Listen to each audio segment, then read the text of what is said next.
Hello and welcome to Retro Reviews. Now, I've been thinking a lot recently about games getting multi-platform releases. We had Helldivers 2 recently get announced going to Xbox, which is really cool. They're even getting a Halo crossover thing. That's fantastic news. Xbox has been experimenting with releasing their games on multi-platform. Indiana Jones went to PlayStation. Now it's going to Nintendo Switch 2. And I just think it's a really cool time. And so I want to talk about franchises and singular games I think would make a really great jump onto multi-platform and feel like shoe-ins for multi-platform, honestly, going forward. I think there'll be a lot of legacy ones on this one as I'm going through, mostly off the top of my head here, but there should be a lot of legacy because I feel like if you tap into the legacy like maybe Gears of War did, you're appealing to nostalgia where people maybe didn't have it growing up. So if you had PlayStation growing up, you never got to play Gears of War, now all of a sudden you get to relive the nostalgia that everyone else had when they were growing up, which is really, really cool, and I like that a lot. So I'm guessing there'll be quite a few legacy franchises on this list. Let me know in the comment section down below what ones you think are shoo-ins, what ones you think I missed out on that you think would work really well multi-platform. Let's start off with some PlayStation properties here. Let's start off with Jak and Daxter. I think this is a great legacy platform. This is one that, legacy IP, I feel like this is one that's been neglected for a very long time. I don't know if there's like a whole lot left to do story-wise to make a new entry or anything like that, but I do think it's something that could be revisited, and I know PlayStation owners would love to play these games all over again. It is on like the storefronts right now, so you could go out and play Jak and Daxter and not have to worry about like getting a remastered version or anything like that. But Xbox users and Nintendo users would love this game series. It's really nice. The first game starts off really whimsical. It's very much like a 3D platformer of the time, and then the series matures so much and it changes so much, and it's just fantastic. It ages like fine wine. I would also love to see the Sly Cooper series make the jump over. This is one that's been visited more recently with Sly Cooper 4. I believe that was on the Vita, PS3, and PS4, if I'm not mistaken. I can't remember if it actually made that jump to the PS4, but I think it did. So we've seen that one more recently, and I feel like that's one with like the cell shading and everything. It just ages so beautifully in the visual department. I feel like that one could live at home especially well on the Nintendo Switch. It just feels like a game that's meant for on the go like that. I'd also love to see Ratchet and Clank. Ratchet and Clank's one of my favorite PlayStation series. I remember the first time I played one at a GameStop on the PS3. I was so excited to try it out because I'd always seen it on the PS2,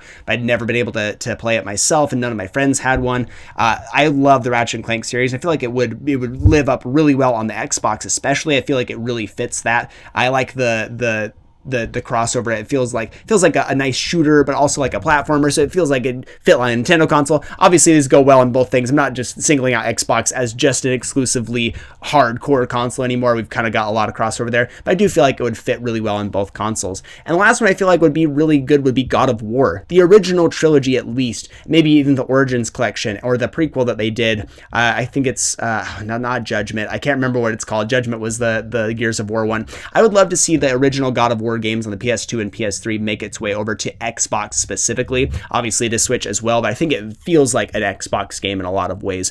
I would really love to see fans of Xbox to finally get a chance to play as Kratos' origin story, and then who knows, maybe down the line we get God of War 2018 and Ragnarok moved over to the Xbox, and then when we get the new games coming out later, the ones that's supposedly set in Egypt, they could get it on release day and experience the entire pantheon of god slaying. I feel like these franchises really would live well on the Xbox and the Nintendo Switch, and I'd love to see more of that. Now let's move over to Xbox. I feel like Xbox has done a good job of moving their games over. They've been, Gears of War recently at the PlayStation 5. We've got Forza, I think it's Forza Horizon, if I'm not mistaken. It's not Motorsport. I think it's Horizon. I believe Forza Horizon 5 is coming as well. That's a really big ask here because we have Gran Turismo on PlayStation, so to port over Microsoft's premier racing game is pretty darn cool. They've done stuff like Hi-Fi Rush and Pentiment, Sea of Thieves. I think those are fantastic moves. I think one that's obvious that I've heard tossed around all the time is Starfield. I feel like Starfield is a shoo-in,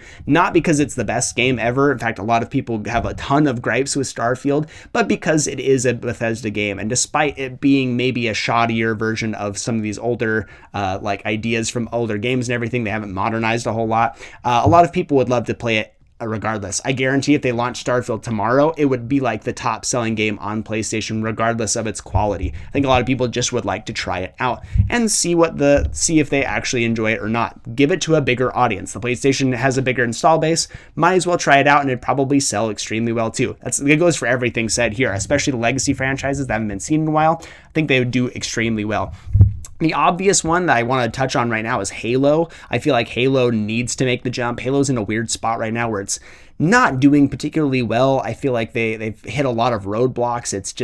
It's rough for them moving forward at this point. But if you inject some life into it by launching the Master Chief Collection on PlayStation 5 and Nintendo Switch 2, it's been rumored to go to Nintendo Switch for a very long time. I feel like you could get a ton of mileage out of Halo and a lot of promotion for the new game that they're inevitably working on at this point, and pump some life into the franchise and hopefully get it going in the right direction. But I feel like Halo Master Chief on multi-platform would just slap so dang hard. Next one I think is another shoe-in, something that I've heard thrown around forever, is Rare Replay. Rare Replay on Switch is Halo's oldest time. People have wanted this for forever. I think if you put it on Switch 2 and include Donkey Kong 64, Diddy Kong Racing, any other Nintendo specific ones that have never made it over to Xbox because they own the like Diddy Kong or Donkey Kong, stuff like that, I feel like would make this Switch 2 version like such a perfect, definitive Rare experience there.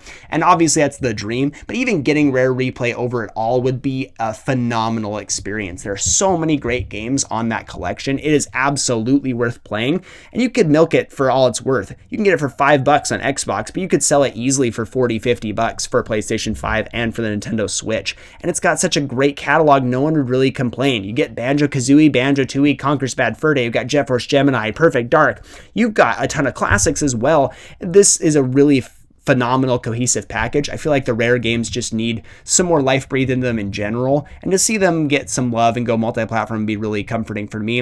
I think it'd give us the best shot at getting a new Banjo-Kazooie game or a new Conker game. Honestly, I feel like that's the only way we get it at this point, is if they breathe some life into it by going multi-platform here. I'd love to see the simulator games. If I'm not mistaken, I think they were going to bring Microsoft Flight Simulator. I think I heard that at one point, but if you bring those sim games over along with the Forza series, I feel like Microsoft's just going to be raking in the money going multi-platform. I feel like it's a really good idea for them, especially since they're falling behind in the race right now. Focusing on software seems like what they want to do anyway, so I'd love to see like as much of their catalog as they possibly can move over to PlayStation and Nintendo Switch. Now, Nintendo, I don't know if we really have anything because Nintendo holds onto their IPs with an iron grip. It's hard to say like, oh yeah, I want Mario on PlayStation and Xbox. It's never going to happen. We're not going to see that unless Nintendo goes under. Xbox famously tried to buy Nintendo and they laughed at them. They like, absolutely not. So I don't think any of those would ever make the jump. I think the ones that would make the best jump would be the Metroid Prime series specifically, or the Metroid series in general. I think would really rock on the PlayStation. I feel like it feels like a PlayStation series somehow. I would love to see that. We got a little bit of a taste of that with Recore on the Xbox One. That didn't end up like living up to the hype, but it has the DNA of a Metroid game because it was the Metroid Prime developers. I think Metroid would do really well on another console, as well as the Splatoon series. I feel like that's a perfect one to go multi-platform and get a really big install base, great multiplayer mechanics, really, really fun. I feel like it's one of the better team-based online multiplayer games. So those are the ones I think would do the best if they ever decided to go multi-platform. But if we're going for a Nintendo like affiliated franchise, I think Bayonetta makes the most sense. They need to take Bayonetta 2 and 3 off of exclusivity on the Switch and breathe some life into that franchise, because right now it feels like it's on life support. I know Bayonetta 3 did not sell especially well. Give it a chance on some other consoles. The first game went multi-platform initially, and then they partnered up with Nintendo, so Bayonetta 2 went to Wii U, and then they ported it over to Switch. I feel like it has a lot of life and could do really well on other consoles. It's one of those things, again, like Starfield, it doesn't matter if it's super good, people will want to play it because it's something they haven't been able to play before. So that's the only real franchise I can think of. If you can think of any other Nintendo ones, let me know in the comment section down below. And let me know if any other franchises or games I missed down here that you think would be prime candidates for going multi-platform. Thank you so much for watching, and I'll see you on the next one.